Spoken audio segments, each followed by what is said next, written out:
डब्ल्यूओडीसी अध्यक्षों जूनागढ़ गस्त कलाहांडी जिला जूनागढ़ दिनिकिया गस्त कर विभिन्न समीक्षा कले पश्चिम ओडिशा विकास परिषद डब्ल्यूओडीसी अध्यक्ष तथा मुख्यमंत्री परामर्शदाता असित कुमार त्रिपाठी जूनागढ़ तल जारिंग छकठार छेली प्रजनन केन्द्र जूनागढ़ सहर बिजू पट्टनायक स्टाडियम जूनागढ़ नूतन कोविड डाक्तरखाना बस स्टाण्ड नेत्र चिकित्सालय जूनागढ़ ब्लॉक कार्यालय भविष्यत उन्नतीकरण आदि उपरे समीक्षा करथिले।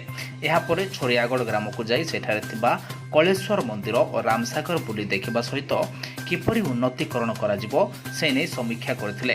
तांकर ही गस्त बेले मंत्री कैप्टेन दिव्यशंकर मिश्र कलाहांडी जिलापाल डॉक्टर गाभाली पराग हर्षद पीडीडीआरडीए सोमेश कुमार उपाध्यक्ष धर्मगढ़ उपजिल्लापाल पावर सचिन प्रकाश जूनागढ़ बीडीओ तुलाराम मारांडी प्रमुख उपस्थित रही।